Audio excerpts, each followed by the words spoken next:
नमस्कार श्रोते हो. एक व ज्ञानिशाची या आपल्या यूट्यूब चॅनलमध्ये आपणा सर्व श्रोतांचे अगदी मनापासून स्वागत. श्रोते हो, आत्ताच कार्तिक महिना लागलेला आहे. हा कार्तिक महिना खूप पावन आणि पवित्र असा आहे. म्हणूनच या पवित्र महिन्यात आपण ज्ञानेश्वरीचे पारायण ऐकावे किंवा करावे अशी सर्व श्रोत्यांना मनापासून विनंती. आजच्या भागात आपण ज्ञानेश्वरीच्या दुसऱ्या अध्यायातील 263च्या पुढील ओव्या घेऊयात. ओम नमो ज्ञानेश्वरा. म्हणोनी ऐके पार्था, याची परी पाहता, तुझ उचित होयाता स्वकर्मु हे. आम्ही समस्तही विचारिले, तव ऐसेची हे मना आले. जेना सांडजे तुवा आपुले विहित कर्म, परी कर्म फळी आसना करावी. आणि कुकर्मी संगती न फावी, हे सत्क्रियाची आचरावी.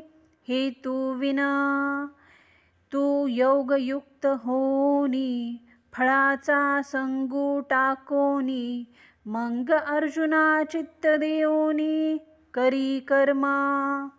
परी आदरिले कर्म दैवे, जरी समाप्ती ते पावे. तरी विशेष तेथे तोषावे, हेही नको. की निमित्त कोणे एके, ते सिद्धी ना वचता ठाके. तरी तेथे चिनी अपरितोखे, क्षोभावेना. आचारता सिद्धी गेले, जर तरी काजाची कीर आले. परी ठेलिया ही सगुण जाहले, ऐसेची मानी.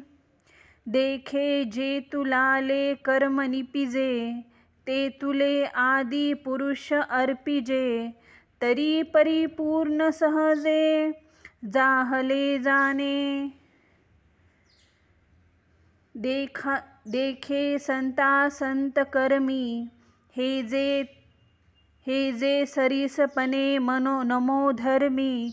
तेची योग स्थिती उत्तमी, प्रशंसिजे. म्हणून हे अर्जुना, ऐक आता. या दृष्टीने पाहिले तर स्वतःचे कर्म करणे हेच या वेळी तुला योग्य आहे. आम्ही सर्व गोष्टींचा विचार करून पाहिला तेव्हा असेच आमच्या मनाला पटले की तू आपले विहित कर्म सोडू नयेस. परंतु कर्मफलाची आशा मात्र कधीही मनात धरू नकोस. सदाचाराची निष्काम हेतूने कास धरली आणि कुकर्माची संगती न व्हावी. हे अर्जुना, कर्मयोगाचा स्वीकार कर, फलेशाला दूर सार आणि मग मनापासून विहित ती कर्मे कर. परंतु दैवाच्या अनुकूलतेने हाती घेतलेले कर्म जरी यथासांग पार पाडले तरी त्यात संतोष मानू नकोस. अथवा काही निमित्त घडले आणि काय संपूर्ण झाले नाही तरी त्या अपयशाने तू आपले मन शुद्ध होऊ देऊ नकोस.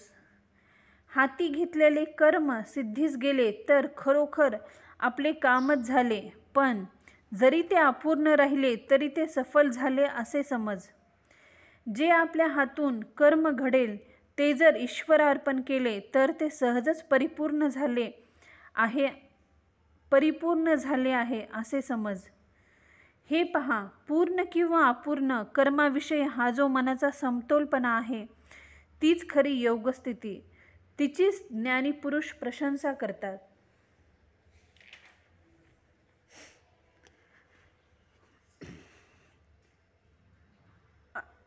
अर्जुना, समत्व चित्तांचे, तेची सार जाणे योगांचे. जेथे मनानी बुद्धीचे, ऐके अंथी. जो बुद्धी योग विवारिता, बहुते पांडे पार्था दिसे हारुता योग कर्म भागू परी तेची कर्म आचारिजे तरीच हा योगू पाविजे जे कर्म शेष सहजे योग स्थिती म्हणूनी बुद्धी योगू सधरू तेथे अर्जुना होई स्थिरू मने करी अव्यरू फळ हेतूचा जे बुद्धी योगा योजिले तेची पारांगत जाहले इही उभय बंधी सांडिले पाप पुण्यी ते कर्मी तरी वर्तती परी कर्म फळा नातळती आणि याता याती लोपती अर्जुना तया मग निरामय भरित पावती पद अच्युत ते बुद्धी योगी युक्त धनुर्धरा तू ऐसा ते हौसी जे मोहा ते यया सांडिसी आणि वैराग्य मानसी संचारेल मग निष्कळंक गहन उपजेल आत्मज्ञान तेने निचाडे होईल मन आपसे तुझे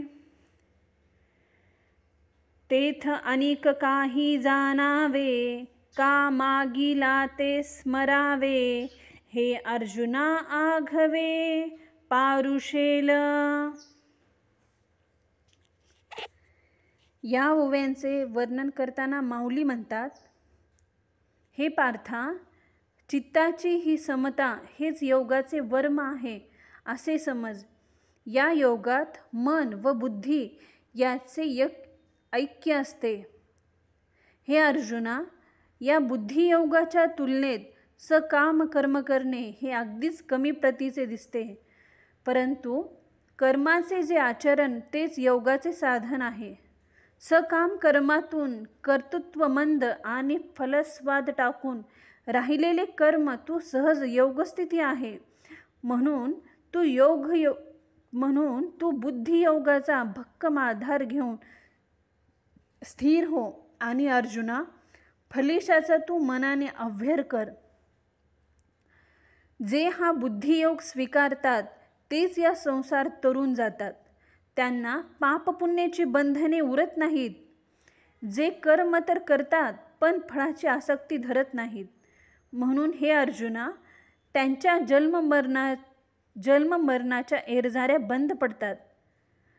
हे पार्था, तू बुद्धियोगाचे आचरण करणारे लोक निरामय ब्रह्मानंदाने ओथंबलेले व कधीही न ढळणारे असे पद पावतात. तू जेव्हा हा मोह टाकशील आणि तुझ्या मनात जेव्हा वैराग्याचा संचार होईल तेव्हा तू सुद्धा या स्थितीला प्राप्त होशील. मग शुद्ध व गंभीर असे आत्मज्ञान तुझ्या ठिकाणी उत्पन्न होईल आणि त्या योगाने तुझे मन सहजच निरीच्छ होईल. तेथे आणखीन काही समजून घ्यावे किंवा जे मागे मिळवेल ते पुन्हा आठवावे, हे सर्व पार्था केवळ जागच्या जागी राहील. श्रोतेहो, इथे आपल्या ज्ञानेश्वरीच्या दुसऱ्या अध्यायातील 282 ओव्या पूर्ण झालेल्या आहेत. झालेली सेवा मी ज्ञानेश्वर माऊलींच्या चरणी रुजू करते. ओम नमो ज्ञानेश्वरा.